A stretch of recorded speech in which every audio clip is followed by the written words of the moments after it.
Hello, my name is Sarah, and this is my presentation for the volunteer hours that we had to do.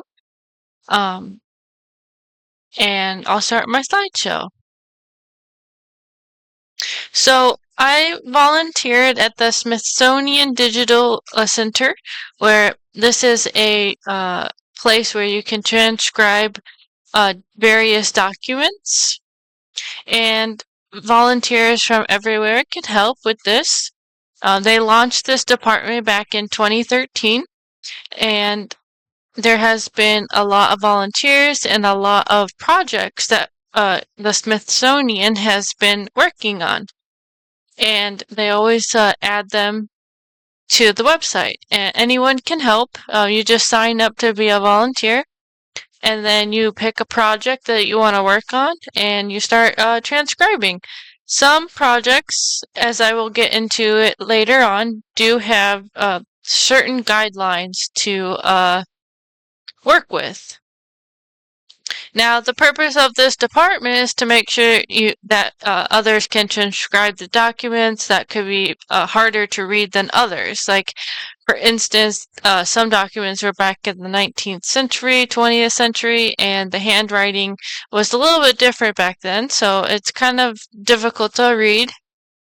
This is from the website itself, the vision of the Smithsonian Transcription Center. As you can see, like, they want to uncover personal connections to our collective past, present, and future.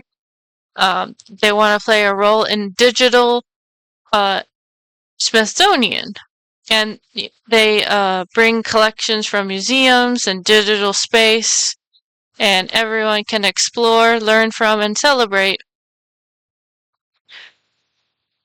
Okay, and then they have a title called volunteers instead of volunteers because people can transcribe documents, but they can also review the work of others too.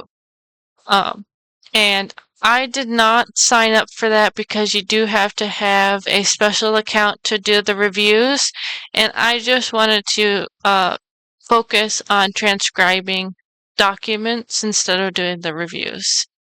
I didn't feel comfortable doing that part.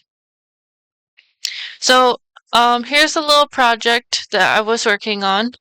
It was for Charles Lang Freer. There was lots of documents for him, mostly involved his art collection paperwork, who he sold it to.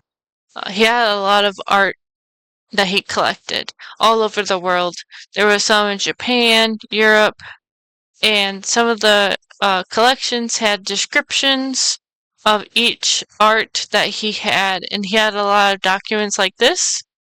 I think it was more to keep track of who he sold it to, and then where it has all the writing, that's how we would transcribe these documents. So here's a little example of what you would have to do. And that's what we did. And each project was different, of course. They had different guidelines. The next projects I've been working on were more for journals from women scientists who were astronomers. Here's a little example of how we would transcribe them. They had these journals didn't just have writing; they also had like math equations and different ways in the journals. That's why each project is different, because some projects are just merely just handwriting and cursive, and then some are like this where there's math involved, and you have to figure out what to do. As you can see, it says like symbol at the bottom, degree, symbol, degree. There's a lot of math and symbols in these. And I learned a lot about what they were working on. I mean, I myself didn't understand it since I'm not an astronomer, but it was interesting to read all these journals. And then by transcribing these documents, I was able to learn about people from the past, I actually Googled who Charles Lang Freer was. I Googled all the ladies that were astronomers. And it was interesting because I never heard of them before. I got to be a part of a community with a lot of volunteers that like to help each other out.